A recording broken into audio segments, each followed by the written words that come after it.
Madame la bâtonnière, Mesdames et Messieurs les hauts magistrats, Mesdames et Messieurs les magistrats, Monsieur le Président d'Avocats.be, Mesdames et Messieurs les bâtonnières et bâtonniers, Mesdames et Messieurs les présidentes et présidents, chers et honorés consoeurs, chers et honorés confrères, chers consoeurs, chers confrères, chers amis, Mesdames, Messieurs, je déclare ouverte la séance solennelle de rentrée de la conférence du Jeune Barreau de Bruxelles pour l'année judiciaire 2024-2025. Vous pouvez vous asseoir.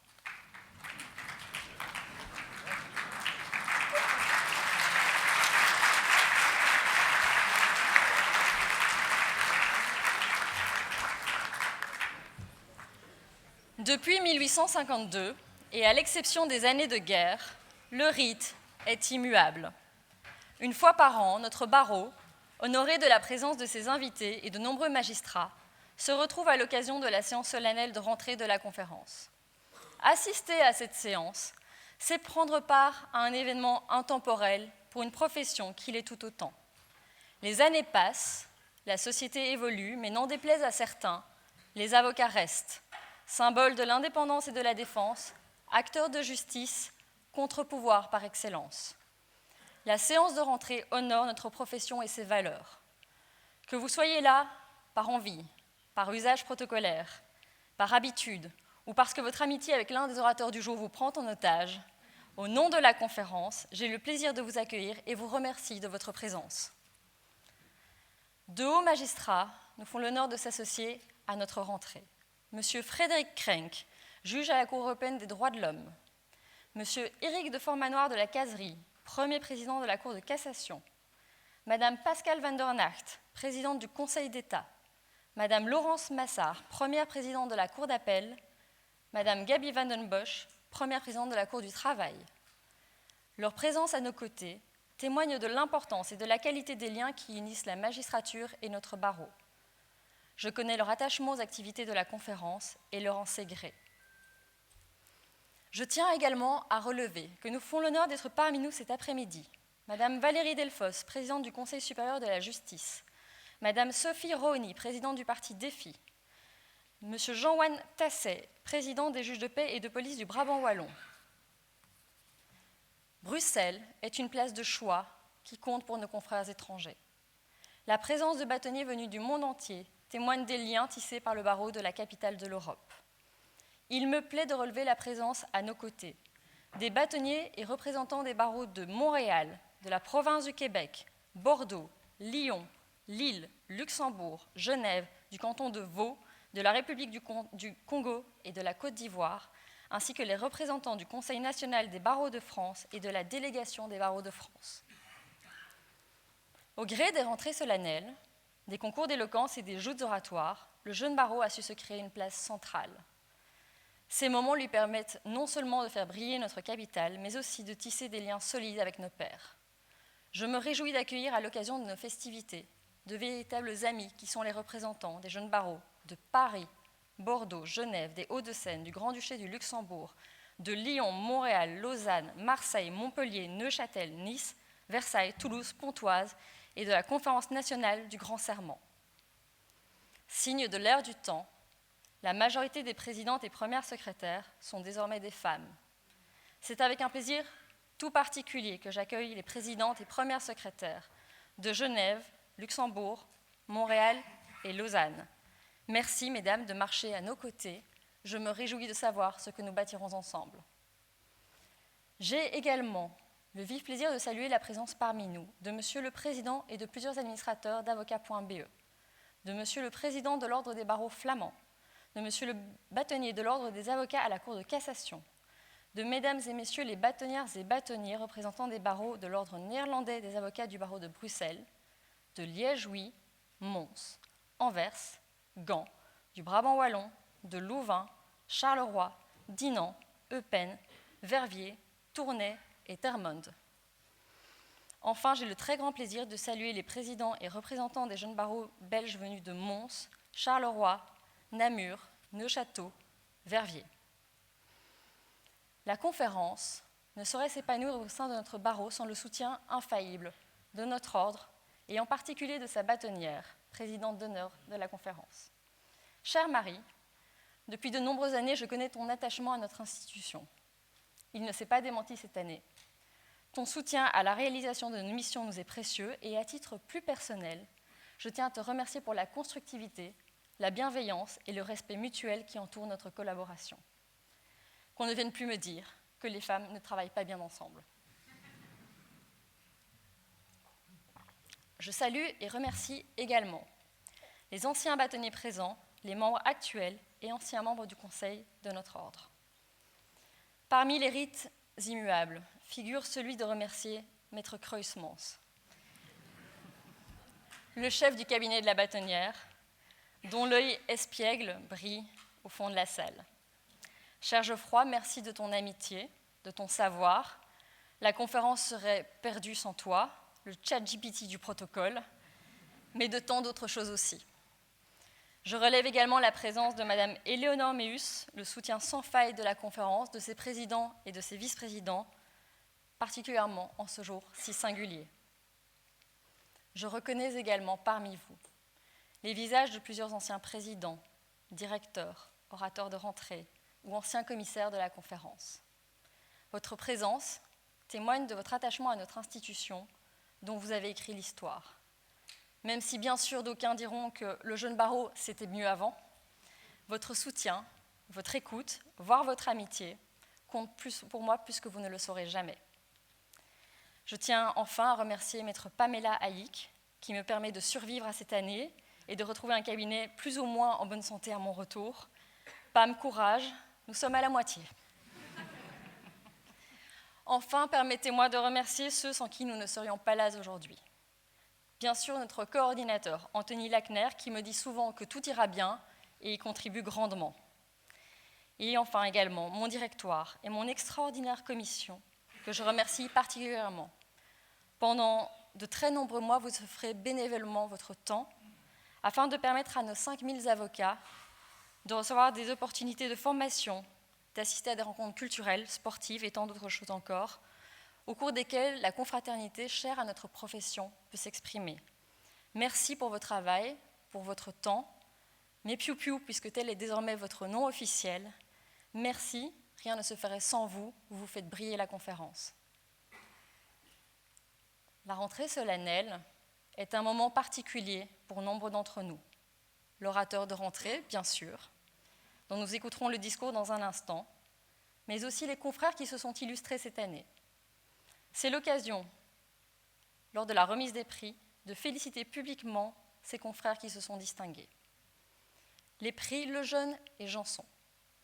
Créés en 1925, les prix Lejeune et Janson portent les noms de deux illustres avocats du barreau de Bruxelles, Jules Lejeune et Paul Janson. Ils couronnent les stagiaires de 2e et 3e année qui ont prononcé la ou les meilleures plaidoiries au cours d'une compétition où les candidats choisissent librement leur sujet. La promotion 2023-2024 a été baptisée du nom de Jacques Bourgault, prix Janson 1973. Pour l'année judiciaire 2023-2024, le prix Lejeune a été décerné à maître Marie Olbrecht. Le prix lui sera remis par M. Frédéric Krenk.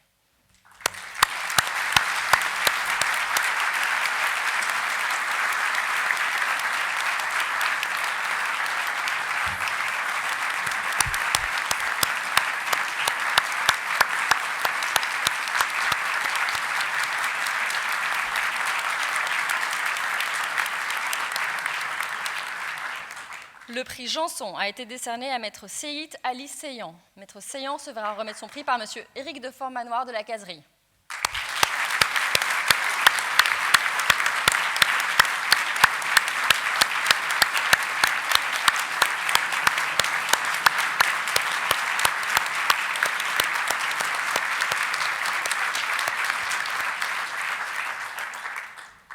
Les prix Georges Bouls récompensent les deux avocats stagiaires qui ont présenté avec le plus de mérite leur exercice de plaidoirie, une des obligations de stage. Pour l'année judiciaire 2023-2024, plus de 330 stagiaires ont présenté cet exercice. Au terme des délibérations, les deux prix Bouls ont été décernés à maître Marie Sergent et maître Sylvain Courtois.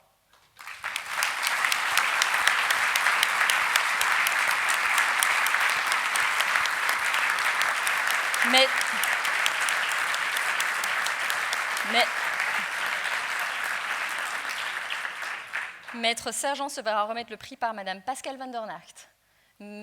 Là-bas, pardon. Là-bas, pardon. Non, non.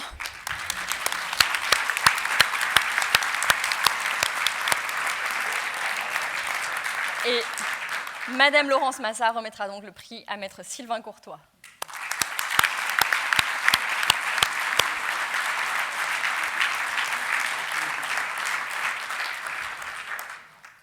Le prix Palais Palais récompense le lauréat du concours bilingue organisé par la conférence. Créé en 2024, ce concours entend réunir non seulement les langues, mais également les générations, étant ouvert à tous sans restriction d'âge. Pour l'année judiciaire 2023-2024, la lauréate est Madame Barbara Marissens.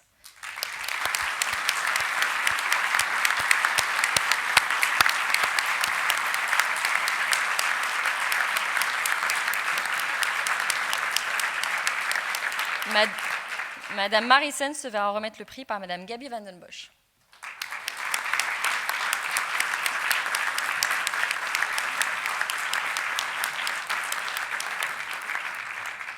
L'Ordre français des avocats du barreau de Bruxelles a lui aussi octroyé différents prix. Les prix Bâtonnier Braun et prix Bâtonnier Jacquian.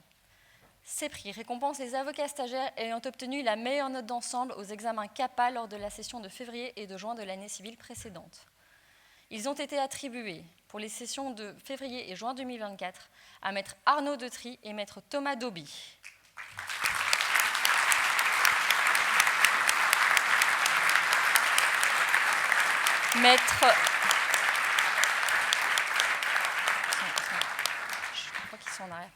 Maître Arnaud Detry, prix Braun, se verra remettre le prix par Maître Thomas Braun, avocat au barreau de Bruxelles, qui est derrière vous.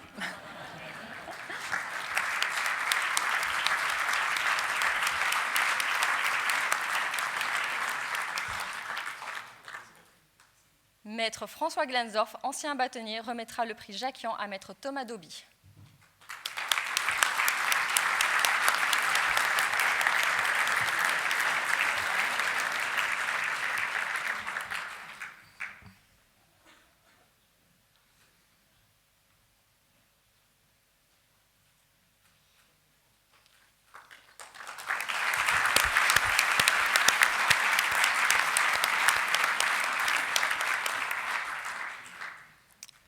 Le prix Bâtonnier Moreau 2023-2024.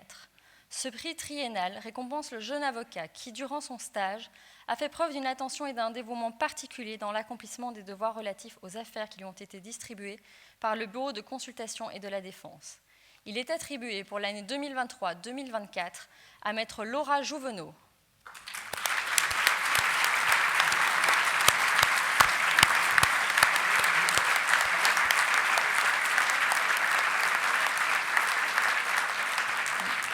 Maître Jouvenot se va remettre le prix par Madame la bâtonnière Marie Dupont.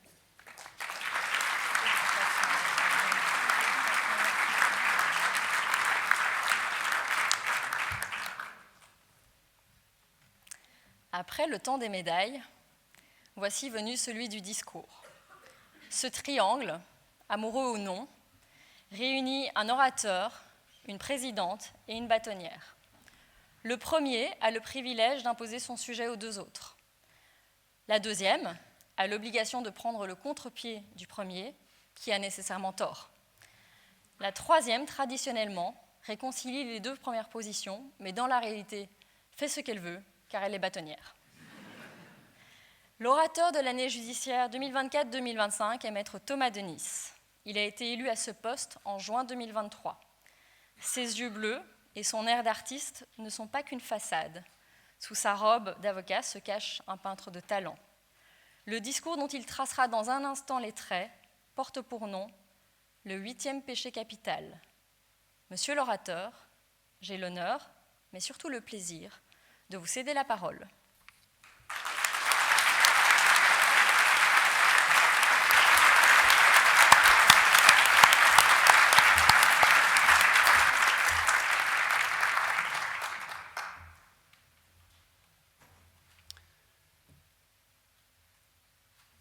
La lâcheté.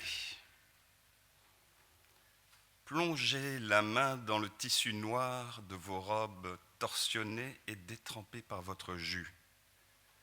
De nos poitrines au lieu dit du cœur, à notre gauche exactement, sortons la sphère noire aux éclats d'or, enrobée d'une fine pellicule de verre.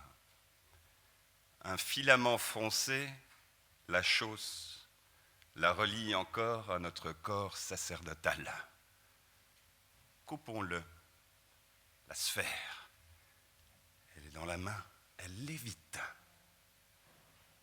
Elle est noire, noire comme une éclipse permanente, froide comme une éclipse, comme une implosion stellaire, éternelle, qui nous unit sourdement. La sphère, elle est notre confraternité, le cœur de notre ordre.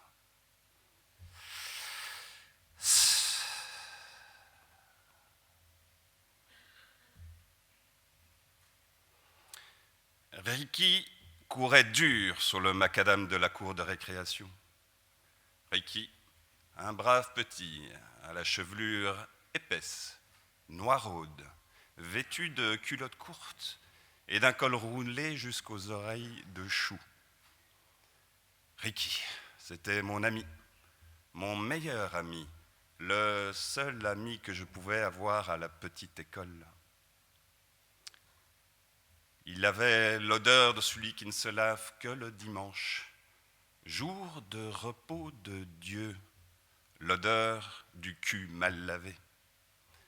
Tout le contraire de moi, astiqué comme un as, quotidiennement par ma mère belle et douce. C'est que nous n'étions pas riches, mais les valeurs hautes, style liberté, mais discipline, plaisir et joie, mais travail et ordre. Tout le contraire des vieux de mon ami Ricky. Des chômes-dus contraints d'aller pointer leurs cartes en carton hebdomadairement au premier bureau local des allocations perpétuelles.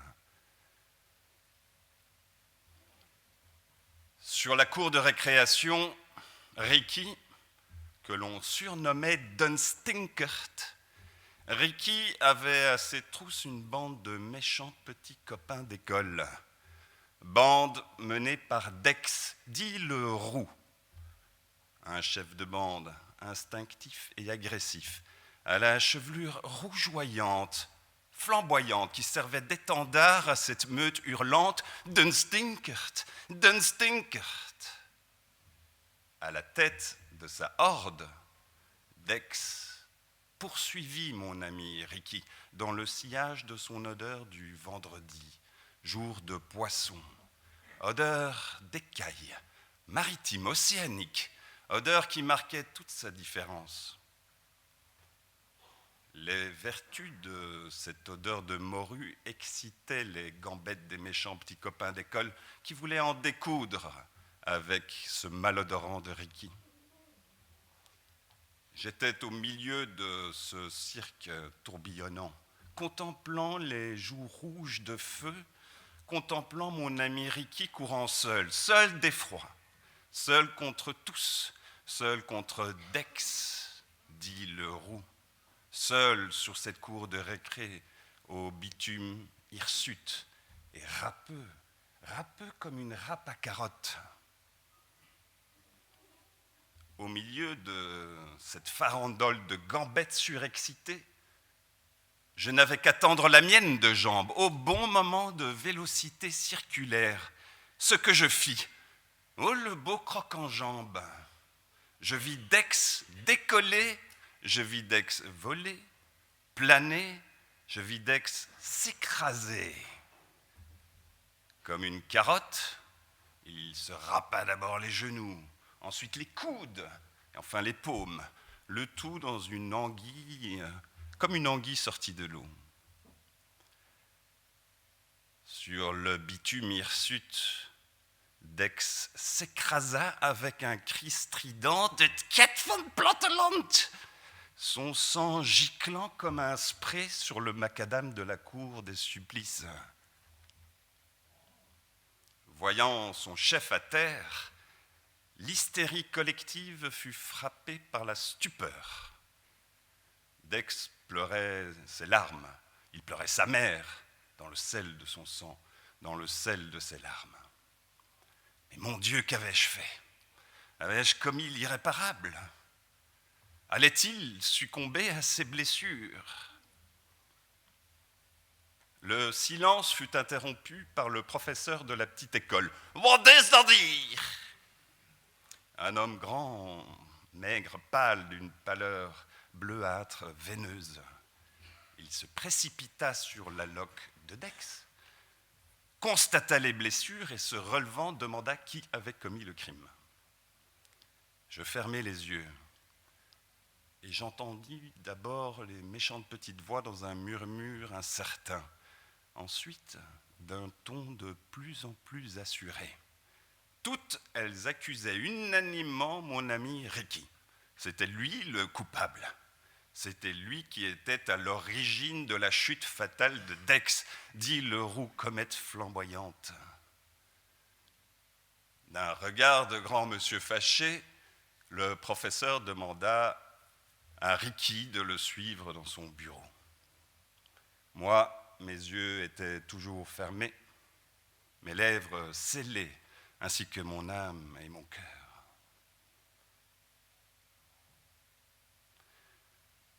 La sphère, elle est là. Parmi nous, elle lévite. Elle est noire. Elle est noire comme le tissu de nos robes, un tissu râpeux qui écorche notre chair en dessous. Mais quels sont ces éclats d'or? Au collège, nous devions régulièrement nous confesser sur nos rotules saillantes. Afin de garder secrets nos aveux d'adolescents, le pardon allait se chercher dans le confessionnal, boîte en bois, dans laquelle se fourrait le père, flanqué de sa bure. Je n'aimais pas beaucoup les petits rideaux qui s'ouvraient et qui se fermaient, et qui nous cachaient de la vue du ciel voûté de pierre et des étoiles du Christ bleu. Ces petits rideaux, vétustes, poussiéreux, s'ouvraient, se fermaient au son monosymétrique de leurs rails. Le tout comme un train-train diaboliquement régulier, avec seulement 2 passagers à bord, ayant pour seul bagage des valises vides. 2 passagers, l'un le collégien, l'adolescent, fier, pur et innocent. L'autre, le fils de l'homme, flanqué de sa bure. Comme tant d'autres, j'étais un pénitent hostile, et mon âme et mon cœur étaient toujours fermés. Au sein du confessionnal, et n'ayant commis aucun des 7 péchés capitaux, je n'avais rien à déclarer. Face à l'incrédulité de mon confesseur, j'admis tout de même parfois avoir des doutes quant à l'existence du bon Dieu de tous les saints ou d'autres vierges victimes de décharges angéliques. « Le doute n'est pas un péché, » me répondit l'homme de foi. « Il n'y a que 7 péchés capitaux, 7, et le doute n'en fait certainement pas partie. Un péché nécessite un acte libre et volontaire. » Ah bon? Il n'y aurait que 7 péchés capitaux, j'en doute. Et mon âme et mon cœur étaient toujours fermés.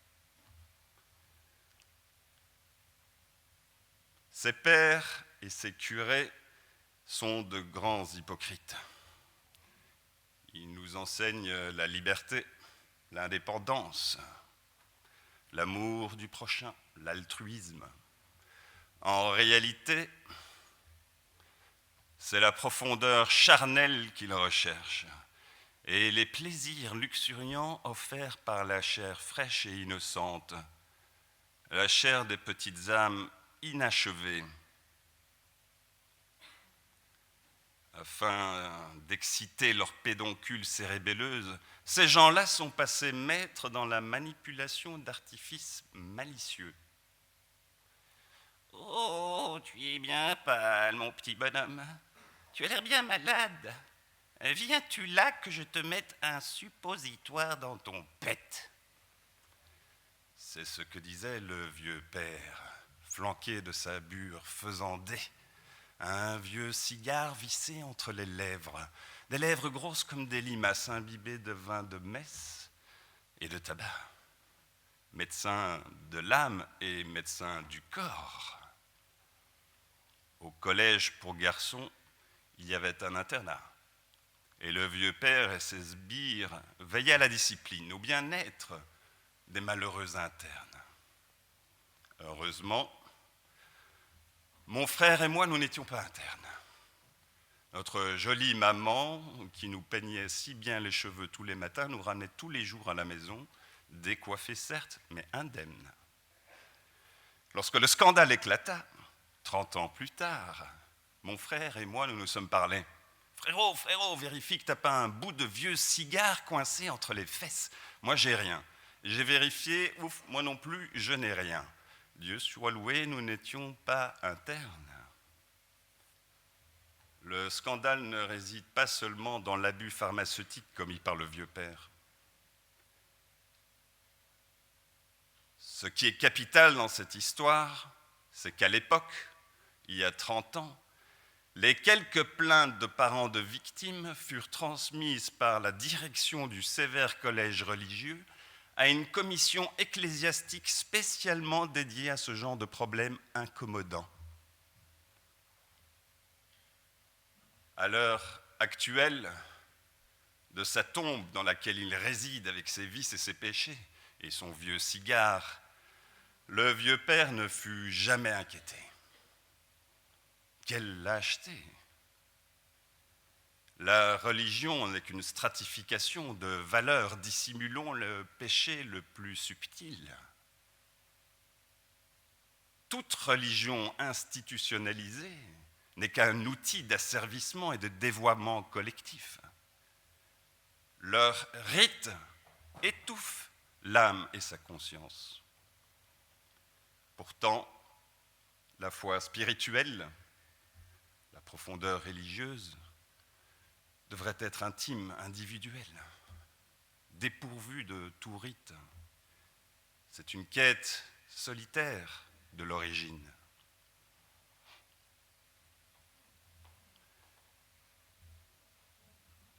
Nous voilà adultes rassemblés ici dans cette salle si solennelle, un antre sacré.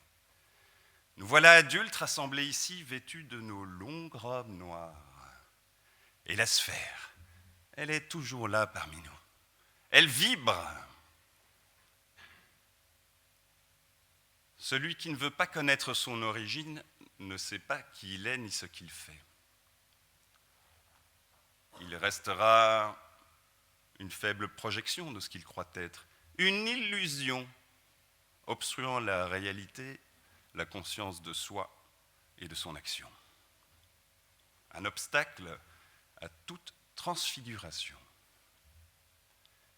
Afin de connaître notre origine, nous devons regarder au travers du prisme de nos vices et de nos péchés, dissimulés derrière nos rites. Madame la Présidente, chère Audrey, Mesdames et Messieurs et aux magistrats, chers et honorés confrères, Madame la première bâtonnière de tous les temps, Marie, Messieurs les bâtonniers, chers et honorés confrères, chers amis, patrons. Nous aussi, nous avons nos rites. Le premier, le serment, celui qui nous lie indéfectiblement. Une promesse de liberté et d'indépendance. L'engagement irrévocable de rechercher la vérité pour que justice soit faite. Le serment doit nous mener au-delà du droit, le droit qui n'est qu'un outil faillible, une convenance terminologique dans la quête que nous menons les yeux bandés. Le serment est unique. En principe, il n'est formulé qu'une seule fois dans une seule vie. Le second rituel, chers confrères, est constant. Il nous colle à la peau, il est notre peau, le port de la robe conformément à l'article unique de l'arrêté royal du 30 septembre 1968, pris en application de l'article 441 du Code judiciaire. Je cite :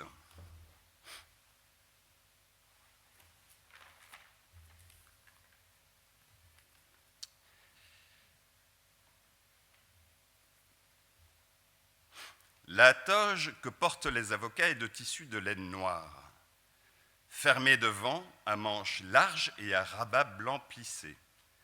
Elle est revêtue de l'épitoge, pièce de tissu de laine noire froncée en son milieu, garnie aux extrémités d'un rang de fourrure blanche, qui se place sur l'épaule gauche et pend sur la poitrine et sur le dos, et pend sur la poitrine et sur le dos.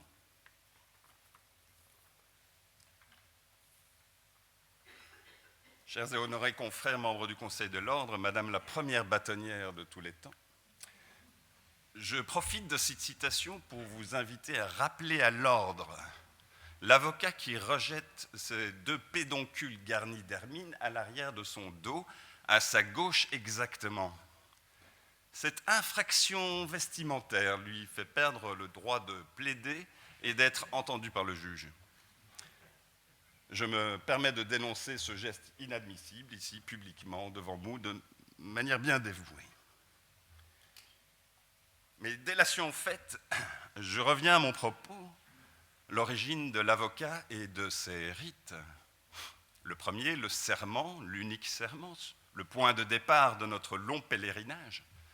Le second, constant, le port de la robe, notre épiderme. Mais d'où vient-elle cette robe ? Pourquoi la porter ? Het dragen van de toga is de plechtige vooruitwending van onze deugdethiek. L'avocat ne se chargera que de causes justes qu'il défendra diligemment et fidèlement. Le port de la robe est là pour le lui rappeler. La robe contribue à assurer l'égalité des avocats et au travers de celle-ci, l'égalité des justiciables. Elle efface ce qui lui est personnel, garantissant sa disponibilité et pour la justice et pour le justiciable. La robe est le vêtement de la juste modération. Pour les puristes idéologues, la robe est également le vêtement du désintéressement. Elle exprime son zèle pour la défense du pauvre, du faible, de l'opprimé. Ces puristes n'ont pas tout à fait tort. La robe que nous portons est celle de nos pères et curés et autres moines et prélats. L'origine de notre robe est leur bure, celle de saint François d'Assise, qui, abandonnant ses costumes de luxe et autres artifices, se mit nu publiquement. Il se confectionna ensuite une tunique au tissu rude, pauvre et grossière, afin de crucifier en sa chair ses vices et ses péchés. Une tunique que le monde ne puisse en rien la convoiter. Voilà notre robe, noire avec du blanc la rendant grise, comme le macadam de la cour de récréation. Ensemble, nous formons une communauté de flagellants, expiant de manière constante nos vices et nos péchés, afin de pouvoir accueillir l'agonie de nos clients au sein du confessionnal de nos cabinets.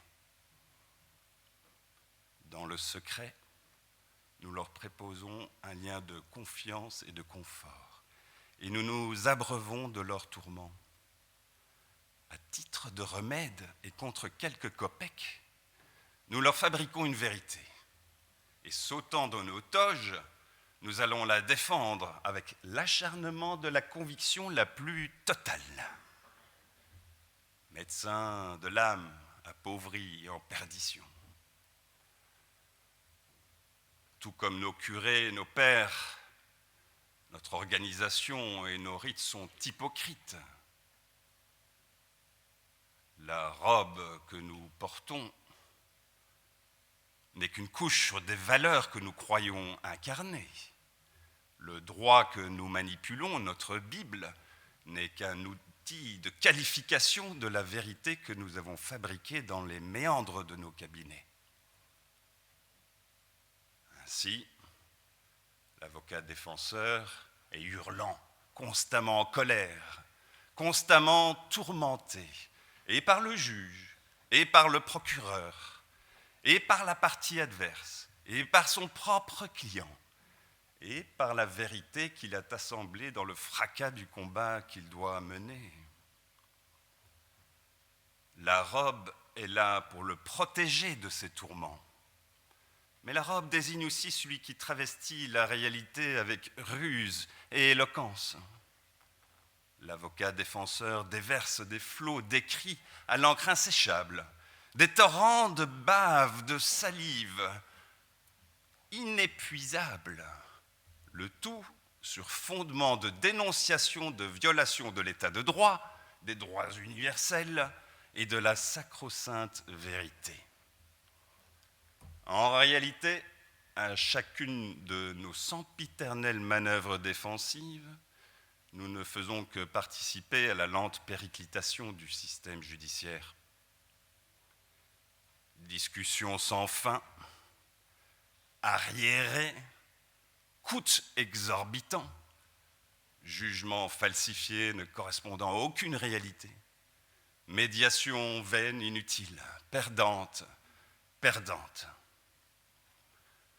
Nous croyons défendre le justiciable alors qu'en réalité, nous ne sommes que l'un des battements du cœur du système qui le broie lentement.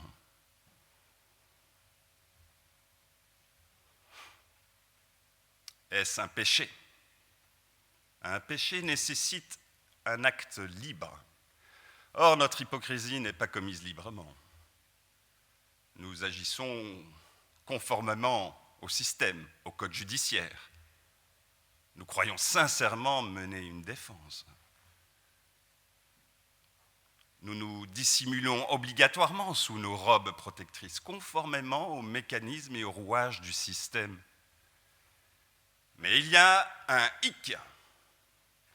En hurlant notre colère à la violation du droit, des droits universels, de l'état de droit, nous rejetons nos deux épitoges à l'arrière de notre dos, à notre gauche exactement. Ce geste orgueilleux est lui bel et bien un acte libre. D'une mauvaise habitude, il est devenu un rituel constant, conscient, contraire aux exigences fixées par l'arrêté royal précité. Ce geste anodin ne fait que trahir le 8e péché capital habitant tout avocat, la lâcheté noire, enrobée d'orgueil.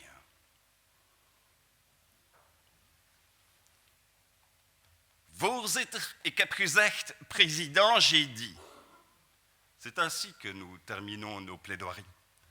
Après avoir minutieusement dépecé, désossé nos clients, nous laissons leur carcasse agonisante au juge, et leur linceul sera la vérité judiciaire. Cette agonie, cet enterrement ont-ils duré trop longtemps ? C'est la faute au système, à l'arriéré, voire au gouvernement voyou. Le jugement prononcé vous semble-t-il injuste ? Ça c'est la faute au juge, il n'a rien compris, voire pire, il a subi un trafic d'influence de la part de la partie adverse. La peine infligée vous semble-t-elle trop lourde ? C'est la faute à la cruelle loi. Mais en fait, non, c'est de votre propre faute, il ne fallait pas faire l'imbécile. En tout état de cause, ce n'est pas nous, ce n'est pas de notre faute, c'est le système. C'est le dossier qui est mauvais, il vous faut bien l'admettre. Nous avons gagné le procès. Nous sommes les meilleurs, c'est grâce à nous. Nous sommes redoutables et redoutés de tous. En réalité, nos robes protectrices ne sont qu'une couverture de lâcheté. Le sort final du justiciable, que nous avons pris soin de dépecer, désosser en son âme et en son portefeuille, glisse sur nous comme l'eau sur le dos d'un canard. C'est la faute de l'autre.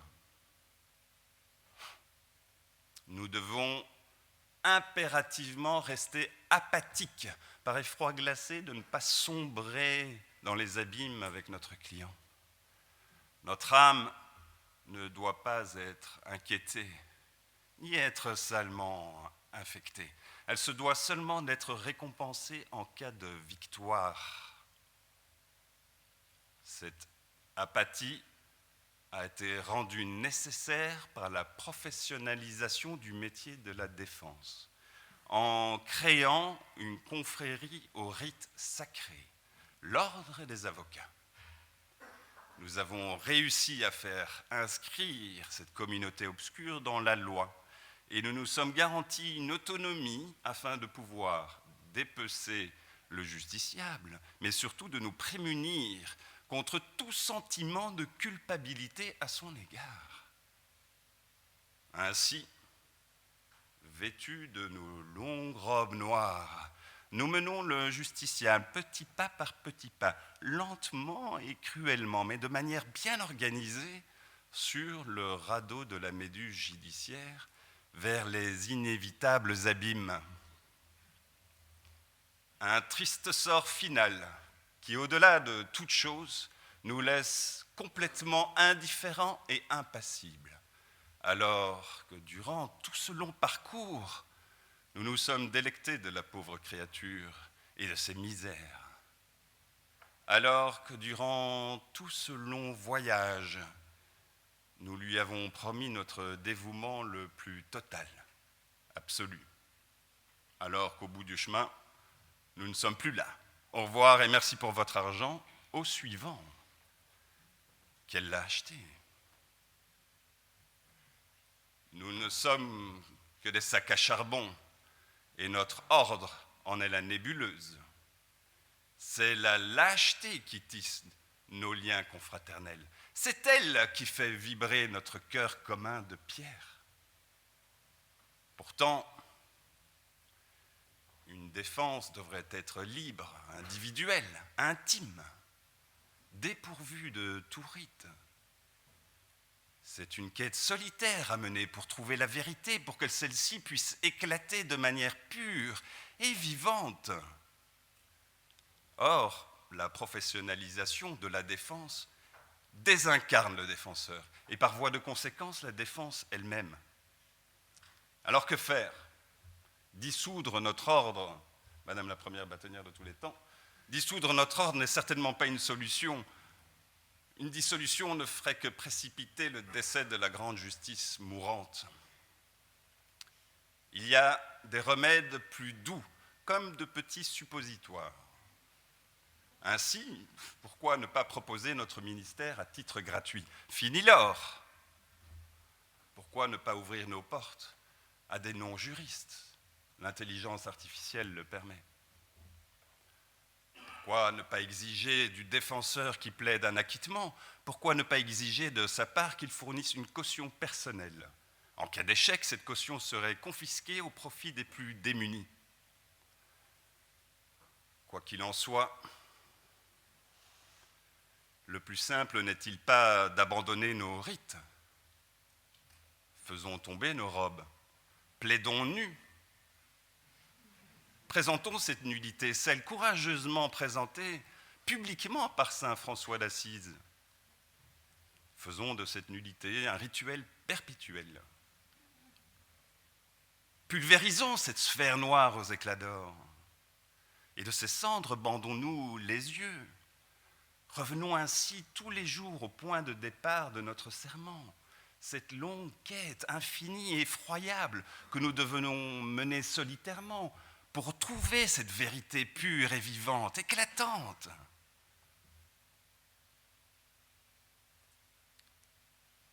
Chers confrères, arrêtons la comédie. Nous ne détenons pas la vérité. Nous ne sommes pas le rempart contre l'injustice. Nos rites nous en empêchent. C'est le justiciable, c'est lui. Coupable ou non coupable, fautif ou non fautif, c'est lui qui détient la vérité, c'est lui le rempart. Sur la cour de récréation de la petite école, j'étais là prostré, les fesses sur le macadam, les fesses sans doute écorchées, mais sans suppositoire. Et j'étais triste, peut-être que je pleurais. Et sous une lumière froide d'un soleil pâle, une silhouette se détacha. C'était Ricky, mon ami. Vêtu de ses culottes courtes, un filament écarlate coulait le long de ses cuisses. Il me sourit, et je sentis sa main chaude, une main chaude et amicale se poser sur mon épaule, à ma gauche exactement.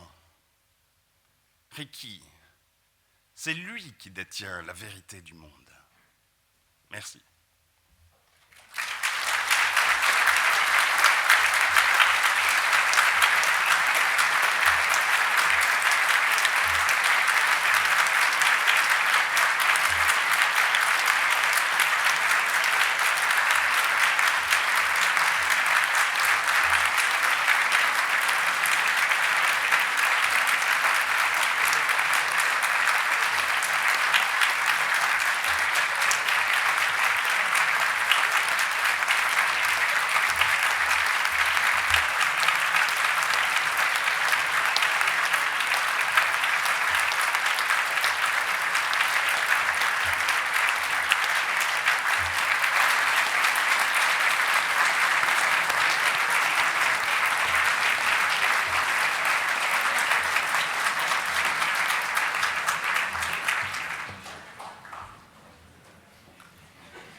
Monsieur l'orateur, mon cher Thomas, je vous dois une confession.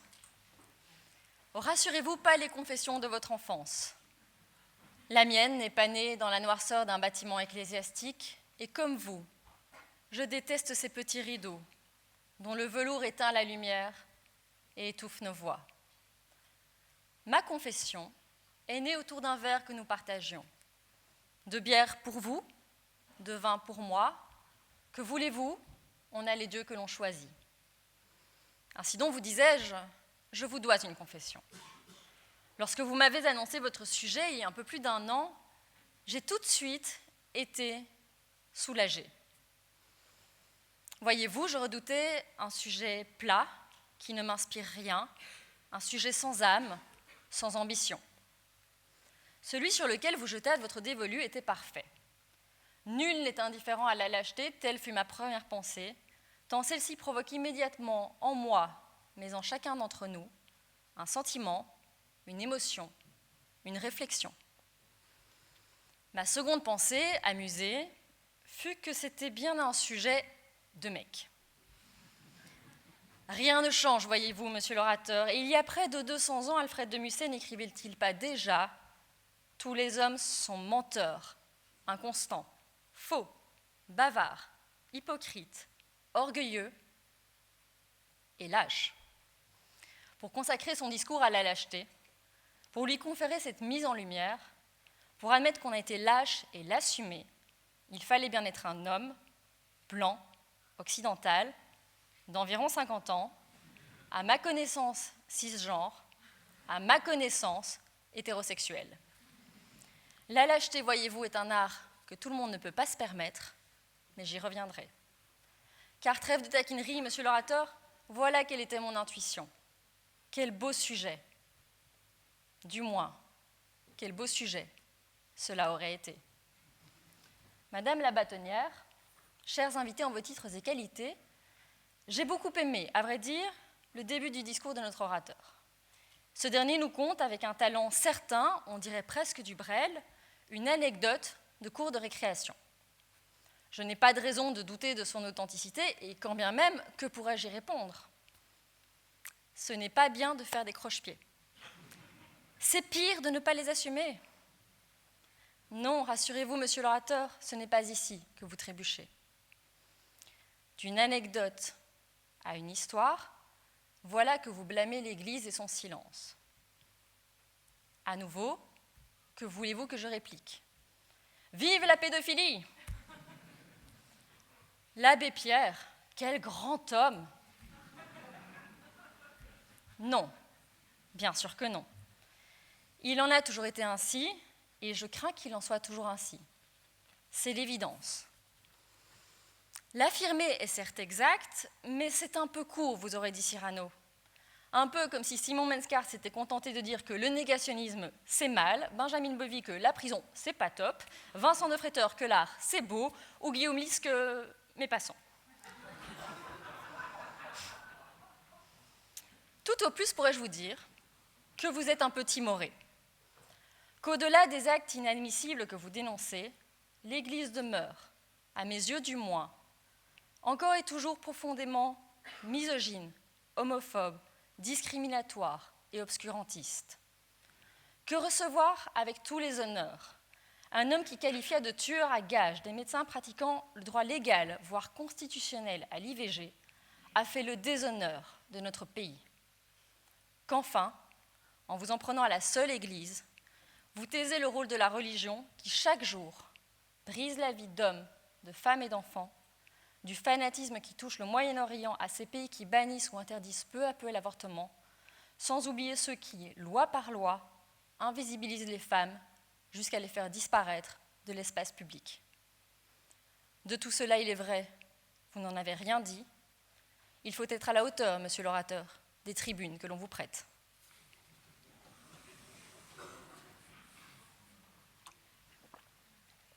D'une histoire à un discours, voilà néanmoins que nous entrons enfin dans le vif du sujet. Si je vous ai bien compris, les hommes d'Église seraient donc des lâches, et par une transposition d'idées qui n'appartient qu'à vous, par les rites qui sont les nôtres, nous, avocats et avocates, serions également coupables de ce vice. Pire encore, voici que la lâcheté serait un péché capital, le 8e, auquel nous succomberions après avoir déjà cédé à la colère, l'envie, l'avarice, l'orgueil, la gourmandise, la paresse, et le petit préféré du barreau, la luxure. C'est hélas là que le bas blesse, monsieur l'orateur, car votre discours me semble pécher à bien des égards, et permettez-moi, en toute amitié, de vous sermonner. D'emblée, je m'interroge. Pire, je doute, mais il paraît que c'est permis. Quel est donc ce péché dont vous nous accusez ? Je me pose cette question car jamais vous n'en avez tracé les contours, me délaissant le soin de définir ce dont vous nous avez entretenu sans jamais nous l'expliquer. Si l'on s'en tient au dictionnaire, la lâcheté désigne tantôt un manque de bravoure, de courage devant le danger, tantôt une forme de passivité morale. Fine. Mais la question est-elle si simple ? La lâcheté ne peut-elle se définir que par rapport au courage et aux conditions de son absolution ? Ainsi, la lâcheté est-elle expiée lorsqu'elle est liée à la peur ? Et si oui, de quelle peur parlons-nous ? Ne pas avoir peur implique-t-il d'être courageux ? Mais alors qu'en est-il du terroriste qui se jette dans un métro, dans une salle de concert ou sur la promenade des Anglais ? Ce dernier n'a pas peur de mourir, mais nous avons tendance à dire que c'est un lâche. À moins que la lâcheté ne consiste à céder à ses peurs, tandis que le courage consisterait à les apprivoiser, à les faire taire, à les dominer. Dans ce cas, la peur serait-elle porteuse ou est-elle au contraire une bonne raison de nous arrêter ? Sommes-nous, comme le pensait Kant, libres d'être lâches, ou Hannah Arendt avait-elle raison en pensant que la lâcheté ne serait que l'expression de nos tentations ? Peut-on avoir le courage de la nuance, de l'équilibre ? Est-ce lâche de ne pas prendre position, de la nuancer ? Est-ce courageux que d'assumer une opinion ou d'assumer de ne pas en avoir ? Peut-on être courageux en public et lâche dans la vie ? La lâcheté consiste-t-elle à partir ou au contraire à rester? Celui qui ne combat pas est-il toujours lâche? Mais alors qu'en est-il des malgré nous, ces Alsaciens enrôlés par la Wehrmacht qui pour certains refusèrent de livrer bataille? La lâcheté est-elle l'apanage des coupables et de leurs complices? Le héros est-il toujours courageux? Y a-t-il des héros totalitaires, monsieur l'orateur? Et la victime, qu'en est-il? De celui, ou bien plus souvent de celle, qui ne dénonce pas son agresseur ou risque peut-être de mettre en danger d'autres personnes. Je vous le disais, tout le monde n'a pas le luxe d'être lâche. Le courage s'exprime-t-il par des actes, par des mots? Et le silence? Est-ce l'arme des héros ou la faiblesse des lâches? Monsieur l'orateur, vous avez suscité tant de questions qui hantent mes nuits que me voilà réduite à faire de la philosophie. En faisant l'impasse sur ces questions, en faisant fi des subtilités, quitte à les rejeter, en se montrant si peu généreux de nuances, votre discours n'a-t-il pas sombré dans le péché d'avarice? Sans doute étais-je un brin gourmande, mais il me semble qu'il y avait de quoi nourrir le propos, de quoi faire, de quoi dire, de quoi plaider, de quoi discourir, de quoi plonger dans les ténèbres de nos âmes tourmentées, dans les angoisses qui nous font veiller tard, dans ces indignations qui nous font nous lever. Hélas, de plonger, il n'en fut guère question, dans votre première partie qui, somme toute, navigue en surface. Mais voici qu'à peine les contours du péché passés sous silence, tel un Judas en robe noire, vous nous dénoncez. Pire, vous nous crucifiez, nous accusant de nous dissimuler derrière nos rites, sous le regard complice de notre ordre, et d'en oublier par là les valeurs qui font notre profession. Quelle triste image vous vous faites de cette dernière. Quelle image tronquée, surtout, car elle me semble reposer sur des constats discutables. Tel un pharisien, vous n'instruisez qu'à charge, professant des accusations superficielles et empreintes de généralité, dont jamais vous ne livrez le moindre exemple concret à l'appui de notre culpabilité. Vous vous en prenez dans un premier temps à notre serment, nous reprochant à la fois de le prêter et en même temps de le perdre de vue. Vous estimez qu'il nous conduit à travestir la réalité dans le seul but d'entraîner nos clients dans les méandres de l'arriéré judiciaire avant de les abandonner à leur sort, non sans avoir pris le soin de les dépouiller à coups d'honoraires, tout cupides que nous sommes. Et vous ajoutez que ce serment que pourtant vous honnissez devrait, si nous le respections, nous mener au-delà du droit et nous guider dans notre quête de la vérité et de la justice, ainsi soit-il. Monsieur l'orateur, à nouveau, l'agnostique en moi doute. D'où diable vous vient cette obsession de la vérité? Serait-ce un reliquat de vos jeunes années de pénitent? Et déjà, de quelle vérité parlons-nous? Vous rejetez la vérité judiciaire, mais lui préférez-vous la vérité historique, la vérité philosophique, la vérité scientifique? À moins qu'il ne s'agisse de la vérité que nous confient nos clients et qu'il nous faudrait, à vous suivre, dévoiler malgré les secrets qu'ils nous demandent de garder. À vrai dire, à vous entendre, j'en viens à me demander si nous avons prêté, vous et moi, le même serment. Je jure fidélité au roi, obéissance à la Constitution et aux lois du peuple belge, de ne point m'écarter du respect dû aux tribunaux et aux autorités publiques, de ne conseiller ou défendre aucune cause que je ne croirais pas juste en mon âme et conscience. Nos amis français, pour ne citer qu'eux, jurent d'exercer leurs fonctions avec dignité, conscience, indépendance, probité et humanité. Point de vérité, ni dans notre serment, ni dans le leur. Vous prenez-vous pour un prophète, monsieur l'orateur? Tout comme il faut se garder de mêler le droit et la morale, je crains qu'en confondant justice et vérité, vous ne vous avanciez sur un terrain glissant. Notre serment n'est hélas pas le seul obstacle sur lequel vous chutez. Notre salut passerait également, selon vous, par le renoncement à toute forme de rémunération. Peut-être est-ce à nouveau le jeune pénitent qui s'exprime, prêchant la bonne parole et culpabilisant de n'avoir pas fait vœu de pauvreté. Mais plus sérieusement, pensez-vous réellement que cet élément serait à lui seul l'unique raison de notre péché? Qu'il serait le Lucifer murmurant à notre oreille droite, tandis que sur notre épaule gauche, l'archange Gabriel revêtirait la forme du désintéressement. À trop prendre de raccourcis, je crains que vous ne vous égariez sur le chemin de l'absolution. Alors je pourrais me borner à vous répondre qu'il y a 45 ans déjà, un certain chanteur écrivait qu'à ceux qui croient que mon argent endort ma tête, je dis qu'il ne suffit pas d'être pauvre pour être honnête. Je pourrais aussi vous rappeler que Robert Badinter était d'abord un avocat d'affaires, qui avait compris que la défense n'est pas le monopole des pénalistes, mais le privilège des avocats. Mais au-delà de ces exemples passés, j'ai la conviction profonde qu'il est possible d'exercer notre profession, de défendre nos clients, d'améliorer notre société, voire d'œuvrer à la défense de nos droits fondamentaux, sans renoncer à gagner, même confortablement, notre vie.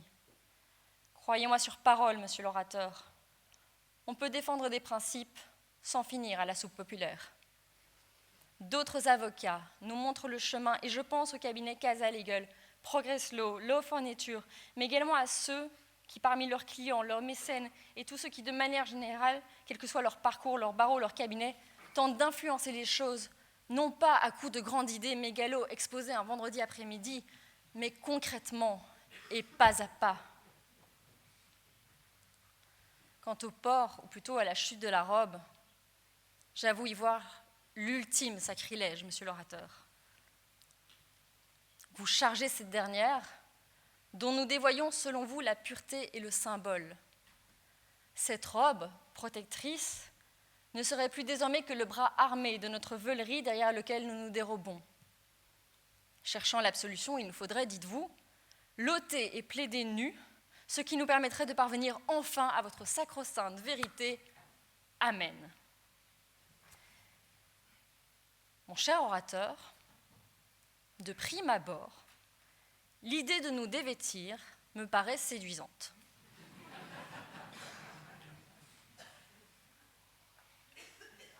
Il y aurait presque en vous de la marquise de Merteuil. Je m'explique. Ce personnage, protagoniste des Liaisons dangereuses, est mon préféré de la littérature. Conspuée car elle multiplie amants et maîtresses, Madame de Merteuil n'est pourtant pas un monstre. Madame de Merteuil, c'est une femme moderne dans un monde qui ne l'est pas. Elle séduit, assurément, en allant contre son époque, contre les convenances, contre ses contemporains, et j'aime l'idée que par la luxure, vous souhaitiez nous délivrer du mal. Même s'il me faut admettre que l'idée de plaider contre certains de nos confrères à poil me laisse chancelante. Mais je crains, hélas, que ça ne suffise pas. Car, plus sérieusement, monsieur l'orateur, pendant que nous discourons de valeurs philosophiques, de droits fondamentaux, de péché et de vérité, certains de nos confrères mettent réellement leur vie en péril pour la défense de ces valeurs. Je pourrais vous parler du bâtonnier Brafort ou de Maître Orfinger, de Nasrin Sotoudeh ou de Gisèle Halimi. Je pourrais vous parler de Shirin Ebadi, qui, se tenant à cette tribune il y a quelques mois, du haut de son seul mètre 50, nous fit nous sentir minuscules, car lorsqu'elle s'élève, elle revêt soudain la taille de son courage. Vous n'étiez pas là, mais je vous l'assure, elle n'était pas dévêtue. Et puis il ne faut pas aller si loin, ni dans le temps, ni dans l'espace.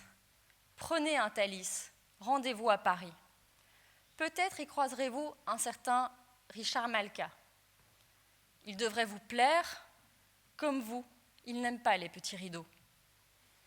Comme tous ses confrères parisiens, il porte la robe, et plus particulièrement l'épitoche veuve, dépourvue d'hermine, en hommage à Malesherbes, l'avocat de Louis XVI, tué, comme tant d'autres après lui, pour avoir défendu son client. À quelques jours près, voici 10 ans que la vie de Maître Malka a basculé. Monsieur l'orateur, je garde l'espoir que vous ne l'accuserez pas de péché au motif qu'il a prêté serment, qu'il porte la robe ou qu'il est peut-être modestement rémunéré pour son combat. Je vous l'ai dit, tout le monde n'a pas le luxe d'être lâche.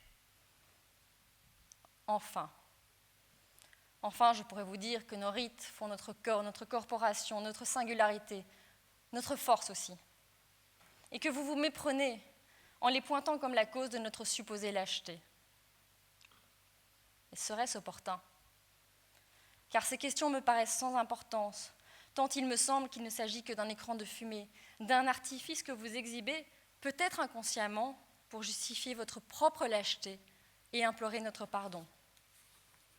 Mais vous savez, monsieur l'orateur, ce qui distingue le héros du lâche, ce n'est pas ce qu'il porte sur lui, c'est ce qu'il porte en lui. Alors je vous le concède, trouver les pistes du courage, ce n'est pas une chose aisée, car on ne questionne jamais le courage. Il en est ainsi depuis toujours. Rappelez-vous d'Antigone. Dans l'Antiquité, cette dernière décide d'enterrer son frère Polynice, coupable de traîtrise. Antigone est ainsi consciente d'enfreindre l'ordre du roi Créon d'abandonner la dépouille aimée au corbeau. Elle est consciente, partant, de s'exposer à la mort. Désespérée, sa sœur Ismène tente de la dissuader. Essaye de comprendre pourquoi faire une chose pareille. Tu n'as donc pas envie de vivre ? Et Antigone de n'apporter qu'une seule et unique réponse. Je le devais, il faut faire ce que l'on peut. L'exemple n'est pas unique. D'une manière moins théâtrale, si vous demandez à un pompier pourquoi il court vers les bâtiments en feu, si vous demandez à un policier du Bataclan pourquoi il y est entré, ou encore si vous demandez à Maître Malka pourquoi il défend Charlie Hebdo, il est probable qu'il vous répondra que c'est ce qu'il faut faire. Dans le fracas de nos fausses indignations, dans la turpitude de nos lâches nuances, certains ont le courage de revenir à l'essentiel. Et sans doute sont-ils les meilleurs d'entre nous.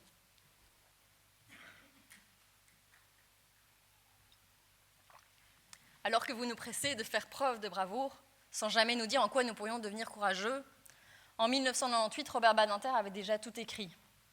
C'est ainsi qu'il écrivait. « Le courage pour un avocat, c'est l'essentiel, ce sans quoi le reste ne compte pas. Talent, culture, connaissance du droit, tout est utile à l'avocat. Mais sans le courage, au moment décisif, il n'y a plus que des mots, des phrases qui se suivent et qui brillent et qui meurent.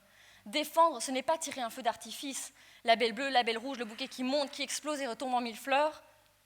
Puis le silence et la nuit reviennent, et il ne reste rien. Vous nous appelez au courage, monsieur l'orateur. Mais au-delà du feu d'artifice de vos provocations, je vous pose la question. Que proposez-vous ? Que devrions-nous faire ? Que devraient faire les avocats pour renouer avec leurs valeurs ?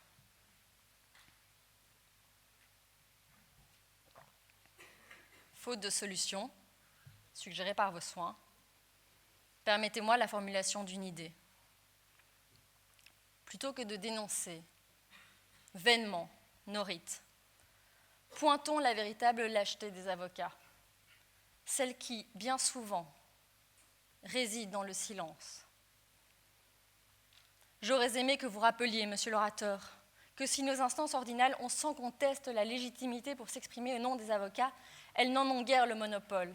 Elles ne nous confisquent pas nos libertés, ne nous exonèrent pas de nos responsabilités.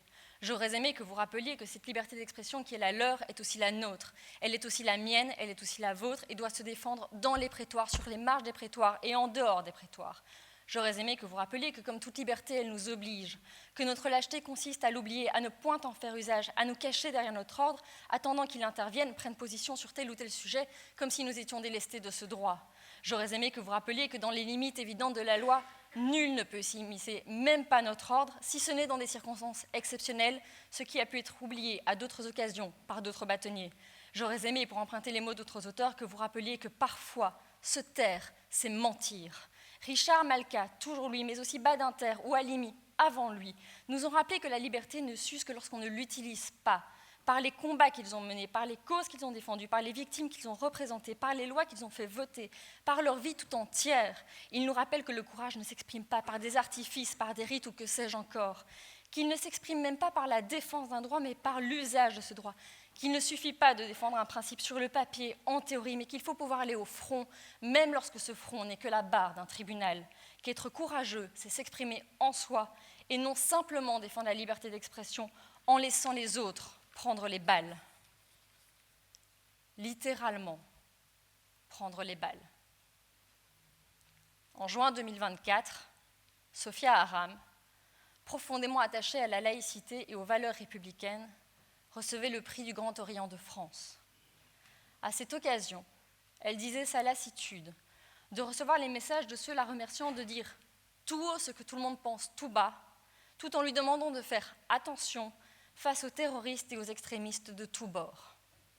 Elle expliquait respecter davantage ceux qui, même brutalement, formulent une opinion contraire, fût-elle intolérable, plutôt que ceux qui se complaisent dans le silence, l'érigeant en porte-parole pour se planquer dans son ombre. Elle rappelait enfin que la rédaction de Charlie Hebdo fut assassinée car elle avait été la seule à publier les dessins du prophète, lâchée par tous les autres journaux qui avaient cédé à la peur et ainsi mis une cible dans le dos de Cabu, Tinius, Wolinski et tous les autres. Monsieur l'orateur, Albert Camus disait redouter davantage le silence des pantoufles que le bruit des bottes. Vous disposiez ce jour d'une tribune unique. Hélas, c'est en charentaise que vous en êtes emparé. Dès les premiers instants de votre discours, vous fustigez le silence de l'Église. Mais vous avez fait exactement la même chose, mon cher orateur. Vous auriez pu nous entretenir de n'importe quel thème, de n'importe quelle injustice. Vous auriez pu nous parler de notre lâcheté sur tant de sujets. Mais vous n'en avez dit mot. Vous n'avez rien évoqué des dangers qui menacent nos démocraties, nos états de droit, nos minorités, nos valeurs, et n'avez dénoncé aucune de nos compromissions, aucune de nos faiblesses, aucun de nos silences coupables.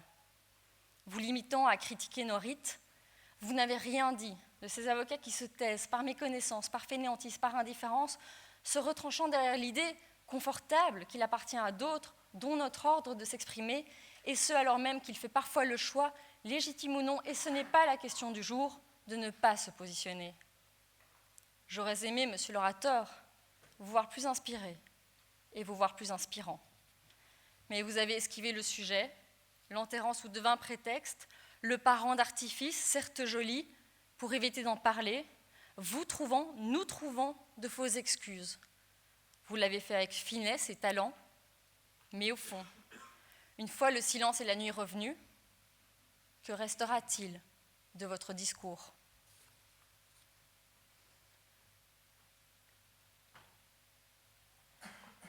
Alors je vous le concède, monsieur l'orateur, les idées que vous nous soumettez ne manquent pas de panache. Du haut de votre tribune, désargentée, désenchantée, déshabillée, la vue doit être belle. Mais redescendez parmi nous et empruntons ensemble le chemin de la vertu. Car le voilà enfin, le péché capital de votre discours. Attendre que la solution vienne de tous, que tous tombent la robe, que tous renoncent aux honoraires, que tous se mettent en quête de vérité. Ce faisant, tel Jean-Baptiste Clamence, le héros de Camus, vous vous cachez derrière les autres, comme on se réfugie sur les épaules d'un géant. Un peu de courage, monsieur l'orateur. Qu'est-ce qui vous empêche d'ouvrir le bal? Comme le disent les enfants dans les cours de récréation, toi d'abord. Revêtez votre robe, monsieur l'orateur. Vous savez, il ne sert à rien de se dévêtir quand on est tout mou.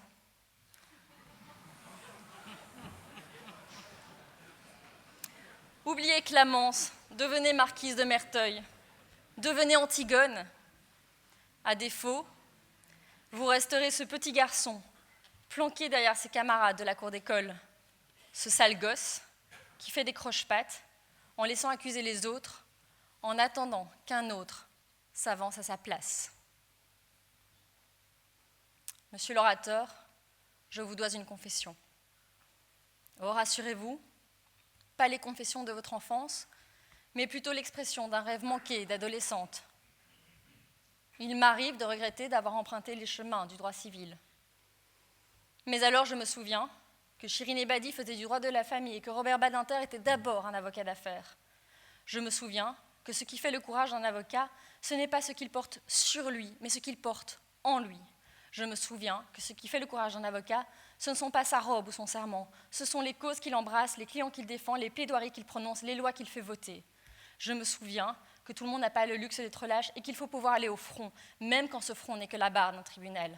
Je me souviens que la défense, ce n'est pas le monopole des pénalistes, mais le privilège des avocats. Alors à vous, nos plus jeunes confrères, et encore davantage à vous, nos plus jeunes consoeurs, il y aura toujours quelqu'un, un confrère, un président, un magistrat, un bâtonnier, un orateur de rentrée, que sais-je, pour vous dire de ne rien dire, vous dire de ne rien faire. Vous dire que ce n'est pas le moment, que ce n'est pas l'instant, que ce n'est pas le lieu, pas votre place, que ce n'est pas votre rôle, pas votre droit. Ne les écoutez pas, n'attendez rien, n'attendez personne. Prenez la parole, dénoncez ce que vous voulez dénoncer, défendez ce que vous voulez défendre, plaidez ce que vous voulez plaider. Plaidez avec passion, avec orgueil, peut-être avec colère, toujours avec courage. Plaidez et détrompez-les.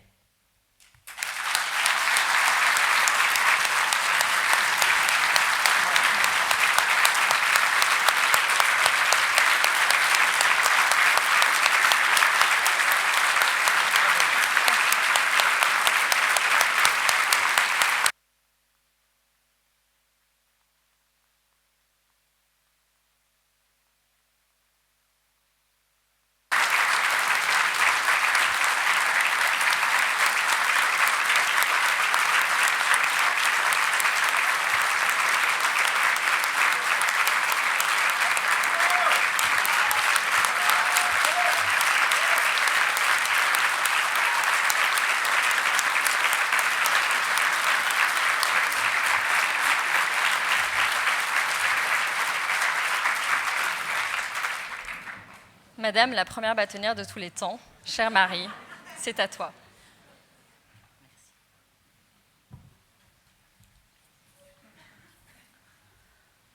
Chers et prestigieux invités, je suis heureuse de vous voir tous ici rassemblés à l'occasion de la rentrée solennelle du barreau de Bruxelles.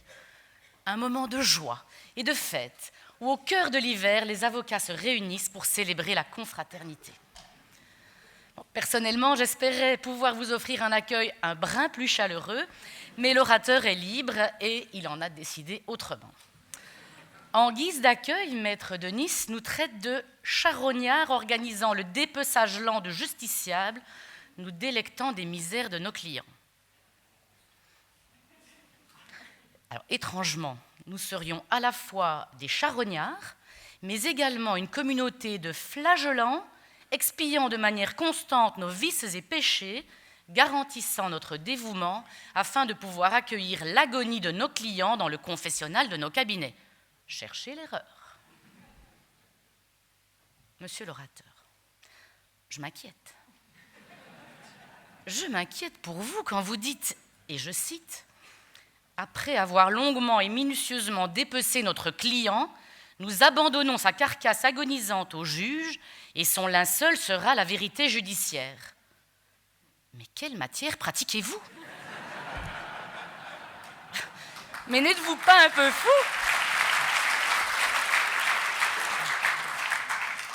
Venir comme ça, à cette tribune, nous insulter, tous, prendre le risque de l'ouverture d'un dossier disciplinaire, c'est déjà osé. Mais alors venir dire ça devant une bâtonnière dont le core business c'est la médiation et la recherche de solutions négociées, ça confine à la folie. Alors pardonnez-moi de le dire, mais il me semble que là, on nage en plein délire. Pour votre gouverne, Marc ne veut pas dire minutieusement abandonner les restes de leur carcasse. Mode alternatif de règlement des conflits. On ne va pas épiloguer, mais un bref rappel sémantique me semblait s'imposer. Vous venez donc nous cracher votre haine de la profession, j'en prends acte, J'entends également qu'à partir de maintenant, vous n'entendez plus réclamer d'émoluments, grand bien vous fasse. Sans doute en avez-vous les moyens. Mais que fait-on de tout ça maintenant? Une séance de rentrée, alors en principe, c'est un discours d'une 30aine de minutes, une réplique du président de la conférence du jeune barreau, drôle mais courte, et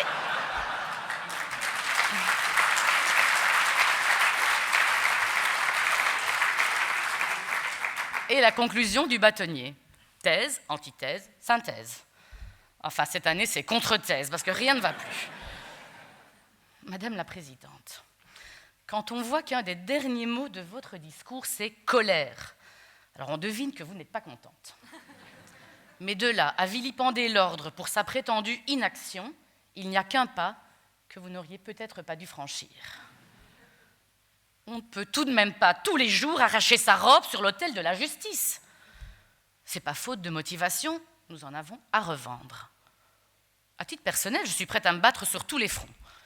Mais il faudra tout de même m'expliquer comment concilier la demande légitime de limitation des cotisations avec le coût d'une révolte permanente. Excusez-moi, je fais mon petit possible. Me passer de la pommade, monsieur l'orateur, n'y changera rien. La première bâtonnière de tous les temps, mais calmons-nous.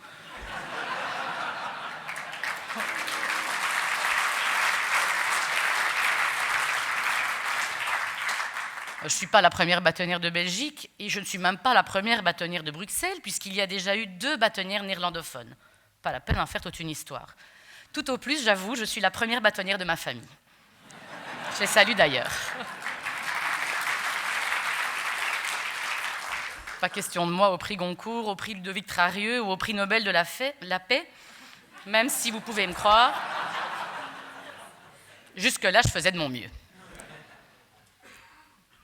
Lors de la rentrée solennelle, il revient en principe au bâtonnier de faire la synthèse des 2 discours que vous avez entendus. Qu'est-ce que vous voulez que je fasse? Est-ce que les avocats sont des lâches? Non. Est-ce que l'on doit porter haut et fort nos valeurs? Oui, mais sans outrance, avec nuance. C'est peut-être ça le vrai courage, monsieur l'orateur, madame la présidente, le courage de la nuance. Dans un monde où la pensée complexe n'est plus admise, dans un monde qui pense en noir et blanc et en 280 caractères, avoir le courage de la nuance, le courage des petits pas. J'aimerais bien, moi, être la bâtonnière qui trouve la solution pour mettre fin à l'arriéré judiciaire. Celle grâce à qui des solutions ont été trouvées pour que la surpopulation carcérale n'existe plus que dans les livres d'histoire. J'aimerais être la première bâtonnière à vivre dans un état de droit respectueux des libertés fondamentales et de la séparation des pouvoirs, avec un budget de la justice à la hauteur de ses ambitions. J'aimerais tellement être cette bâtonnière. Enfin, il faut se rendre à l'évidence, il y a quand même peu de chances que ça se produise sous mon bâtonnat. Ça ne veut pas dire que nous n'allons pas essayer de faire bouger les lignes, car nous ne manquons ni de courage, ni d'audace, ni de détermination. Alors nous ne pourrons peut-être pas mettre fin à ces atteintes à l'état de droit, mais la lutte contre l'arriéré judiciaire, la surpopulation dans les prisons et l'inefficacité du système pénal sont et resteront une priorité jusqu'à ce que les choses changent. Des contacts réguliers sont pris en ce sens avec les hauts magistrats et le politique, sans jamais que nous nous découragions face à l'incroyable inertie du système. Là je m'égare, parce que cette année, le discours de rentrée ne s'attaque pas à l'état de droit, aux libertés, aux droits fondamentaux, aux discriminations faites aux femmes, il s'attaque à nous. Au départ, comme vous, Madame la Présidente, lorsque j'ai appris le thème choisi par notre orateur pour son discours, j'étais tellement enthousiaste. La lâcheté. Mais quel beau sujet. Il amène nécessairement à parler de courage et réfléchir à nos propres dilemmes. Défendre certains clients demande parfois du courage. Combien de nos confrères et de nos consoeurs ont dû payer de leur personne le prix de leur attachement au droit de chacun d'être défendu? En acceptant de défendre certains justiciables, combien d'avocats sont assimilés à leurs clients en considérant que les défendre reviendrait à tolérer les faits qui leur sont reprochés? Faut-il blâmer les avocats qui refusent de défendre certains clients, estimant ne pas pouvoir remplir correctement leur mission? Chacun, à notre façon, nous tentons de concilier ce que nous jugeons important avec les actions que nous avons le courage d'entreprendre. Mais chacun a ses propres limites et le coût de la lâcheté est parfois supérieur à celui du courage. Il y avait tant à dire sur le sujet.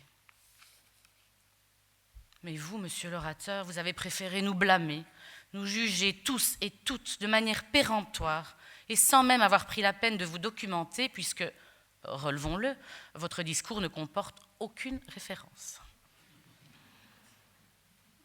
Est-ce en raison de ces affirmations, nous jugeant et nous condamnant sans aucune nuance, que vous avez intitulé votre discours « Le 8e péché capital » ? Je vais vous faire une confidence. Les péchés capitaux, ce n'est pas mon truc. J'ai été élevée de manière très catholique par mes parents, mais ils m'ont perdu le jour où on m'a annoncé que la gourmandise était un péché capital. Imaginez-vous, vous êtes gourmand, vous avez 6 ans, vous adorez la mousse au chocolat. Et vous vous resservez régulièrement une 2e part. Imaginez-vous entendre que cette toute petite cuillère supplémentaire de mousse au chocolat est un péché capital qui noircit votre âme de manière indélébile et suffit à brûler en enfer pour l'éternité. Ce jour-là, ils m'ont perdu. Je l'affirme haut et fort. Je crois au plaisir coupable et à la gourmandise. Et j'ai choisi de profiter de la vie et de vivre libre et de manière épicurienne plutôt qu'en suivant les principes aussi austères que dogmatiques imposés par les religions. Mais que l'on soit athée ou non, on peut rester amis et respectueux des croyances et des convictions d'autrui. On peut aussi avoir le courage d'éviter les sujets convenus qui divisent pour choisir ceux du quotidien, des choses qui nous rassemblent. Un exemple.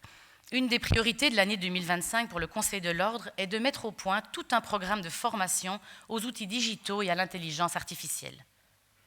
Le 8e péché capital, monsieur l'orateur, serait de laisser une partie du barreau sur le quai sans les emmener dans le train du numérique. Vous me direz que cela est encore pensé pour les avocats et non dans l'intérêt de ceux qu'ils sont censés défendre.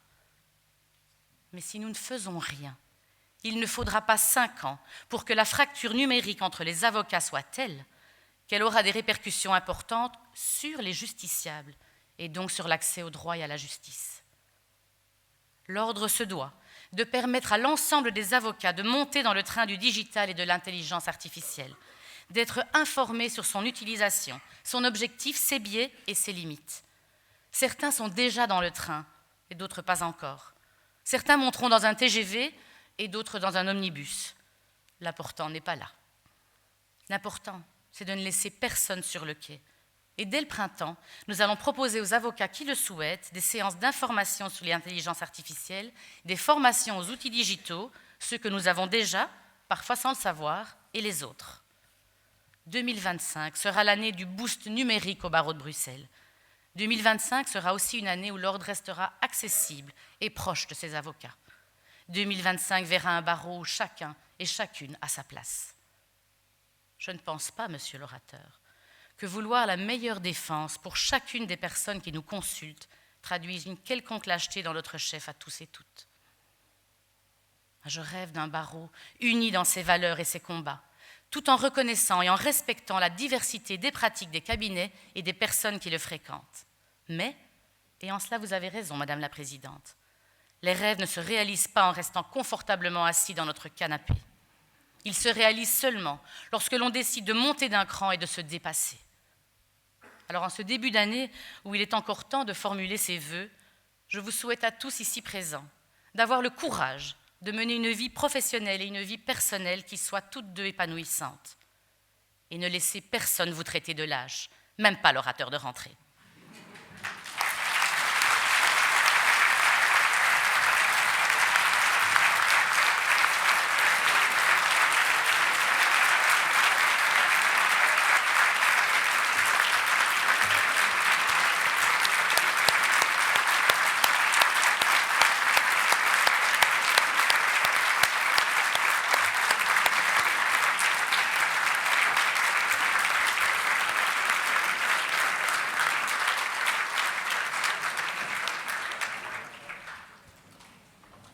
Je vous remercie, Madame la bâtonnière.